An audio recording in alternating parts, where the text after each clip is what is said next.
All right, welcome to Getting to Know UBC. Today, our very special guest is Channing Seikel. And in our continuing pursuit of firsts on Getting to Know UBC, Channing is our very first interview to take place on a different land. It's true. Is that true, Channing? That's true. Right now, I'm still at work. They have not sent us home, so we're still working. And I am on tribal lands, which is Citizen Potawatomi Nation. That's who I work for. Okay, great. And what do you do for CPN normally? So normally, on a normal, these days, I'm sacking groceries and helping with online orders wherever they need me. But Right. on a normal day, I am the internship coordinator for the tribe. So anyone who is in high school with Shawnee High School, possibly Tecumseh, we're working on that partnership, as well as if you're in college and you're looking for an internship, an opportunity to grow your resume, practice interview skills, we have internships here, and I manage all of them. So I go through the HR process, I look through your resumes, cover letters, find placements, work with the directors, and then I also do any special projects. So There you go.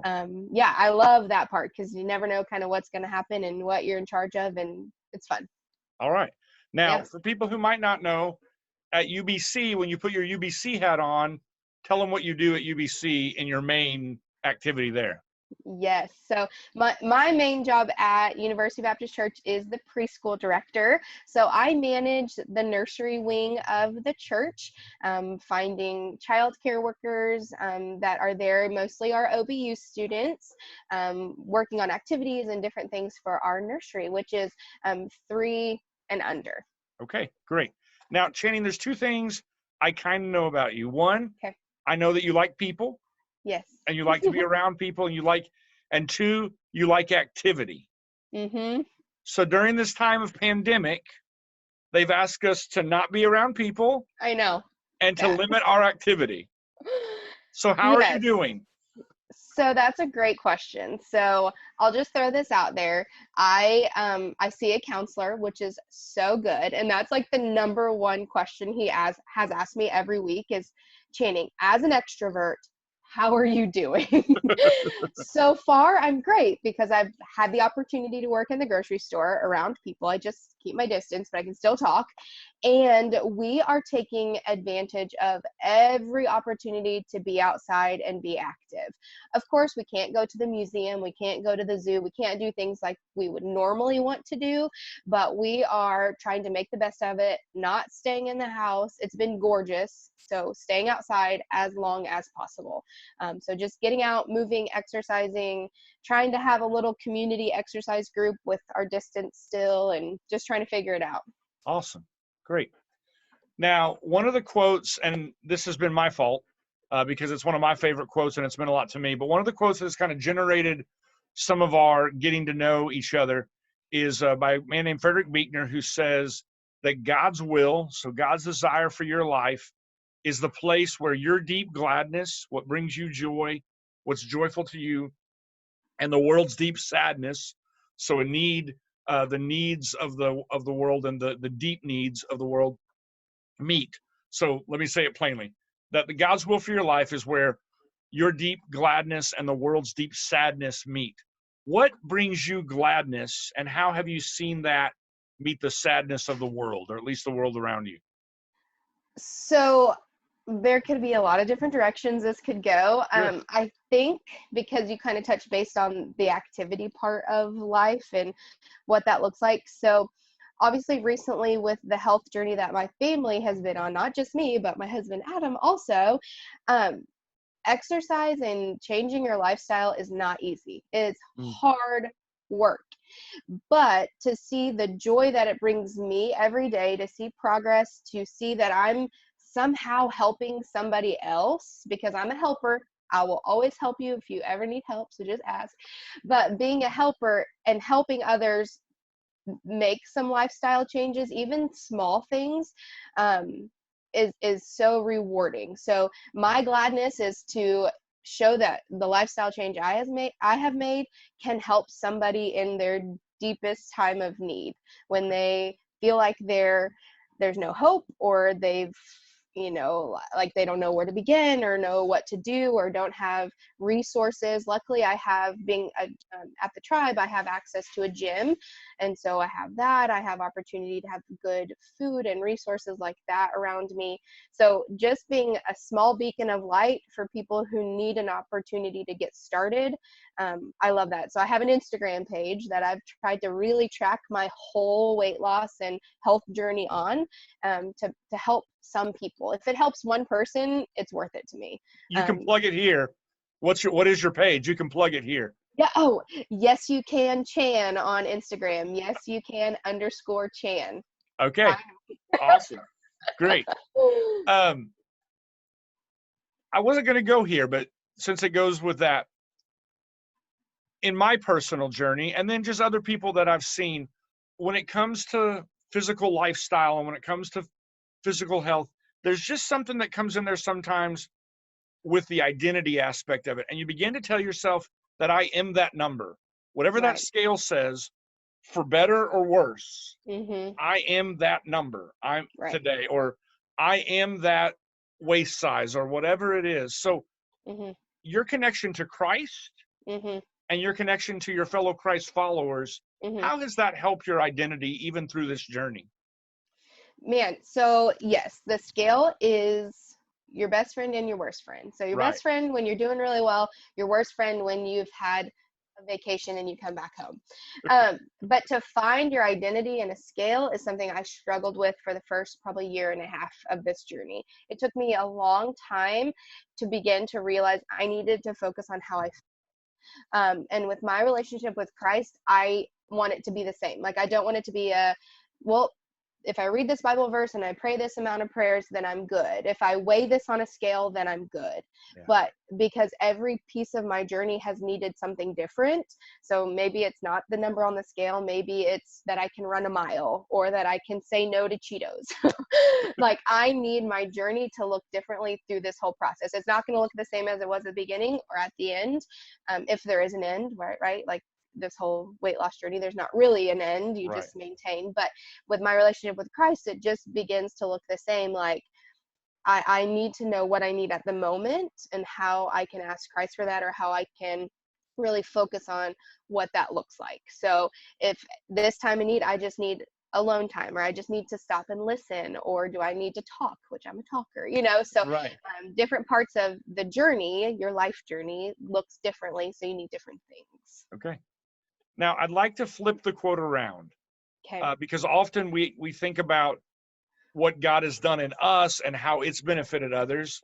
We don't necessarily talk a lot about what God has done in others and how it's benefited us. So, assuming, and I can do this with 100% assurance because we've all been on that side, assuming that you've gone through a time of sadness, or at different days when you wake up, there's different needs in your heart. How have you seen someone else's gladness meet your sadness? So I'm going to kind of stay on the same route, and kind of follow me here. So Yeah. believe it or not, even when I was my heaviest, I was extremely confident, because that's how I had been my whole life. I was, really confident in who I was and what my body looked like and how I felt. But now that it's a totally different body or a totally different lifestyle, I'm extremely insecure. People would be like, what? You should be so proud of what you've been through or what you've done or how 127 pounds lost or whatever. But it's just something you can't explain. You want to be happy, you want to be excited, but I have felt really insecure because now I'm supposed to be a certain way. I'm supposed to look a certain way. I can't have cheat days. I'm not supposed to have that bad meal, on and on and on. Sure. And to have a support system like the friends that I have to let me know, like, this is okay, and to see, like, them encourage me, not just me encouraging them, but to see that support system work both ways, has meant the world to me. And I'll give one example. So when I lost 100 pounds, Lindsay Maston took the charge. We love Lindsay. Took the charge and had people that meant so much to me write me a letter about how it's been encouraging, and they've seen the process, and she put all of them in a book for me. So Mhm. on hard days, I could cry right now, on Sure. hard days, on days that I feel like I'm struggling or I'm not doing well on this journey, I just get that book out and I read a letter from maybe Kurt or from Adam or Carrie or Stephanie or whoever, people who love and support me. And I see like, okay, I can do this. Like, I can keep this up. I can not fall back into my old ways. So it really, about the health journey, it's flipped both ways, like my insecurities, but also I love encouraging people. So it just Yeah. flip flops kind of. It, it is a crazy thing. And for you to know, I haven't been interviewed on this yet before. I'm only been the interviewer. It is a crazy thing, because I see this in my life. The things that we're drawn to Mm-hmm. and that we feel called to, and the gifts that we feel like God has equipped us with in order to do those things and to be of service in the kingdom. It is weird to me that often we require, for lack of a better term, the same things that we're giving. It's an interesting thing Absolutely. to me. And I think that for me, the reason I give it is because it's giving me something too, Mm, right? Like, I try to give advice because I'm like, okay, Channing, you need to remember that. You need to understand that. You need to encourage yourself, not just other people. So I think there's that cycle there for sure. yeah. But maybe no pun intended cycle. Sure. Yeah, no, that's good. That's good. Um, so you mentioned family, you mentioned your husband. We haven't mentioned Merritt yet, but Yes. we'll Man. mention Merritt. Yeah, Merritt is a fiery little 3-year-old, which I did find out today our daycare is closing. So it'll be Ah, closed through this epidemic, which we have a great family circle that's going to help me out. But yep, okay. he's 3 and all about 3 years old and misses church so much. Like, asks me every day if we can go to church. And it's sad. I can't Yeah. wait to get back. Yeah. And that's been an interesting, I mean, I still get to come in. I'm obviously in my office right now. Right? And Yep. uh, it's been an interesting thing to hear from ages 3 to 83 about they just want to see their friends. Yep. Yep. And one of the unique things about church and is that it provides friendship with no need for any common ground, except we see a desire to want to have our faith grow and to want to pursue faith. It's an Mhm. interesting thing, and probably one of the most captivating things about church to me is that Christ is the reason that you and I relate. I mean, Right. we found out more things about each other that are commonalities, but there'd be no other reason that Justin and Channing would have any sort of commonality except for Christ, at least at the Yeah. beginning, and then we find more out of that. So what, thinking about UBC life and church life, um, beyond what those connections have meant to you, how do you and what does it mean for you to find other people who don't have that, and how do you explain to them what UBC could possibly be for them? Man, well, I'm wondering if the question is like how to get more people involved. Is that what you're asking? Well, not necessarily even well, I mean, to an extent involved, but even I know that you know people outside of church. You have friends that are Right. outside, and maybe even friends that aren't involved in any church whatsoever. Mm-hmm. So, it, assuming that you want to or that you do, how would you sell them on church? How would you Okay. what would you tell them, hey, this Mhm. is something you might desire, and this is how what I do, or this is how where I go to church could maybe Mhm. help fulfill that. Right. I mean, I when I think of church, I automatically think of family. And, that's something that I don't have a lot of Mm, around here.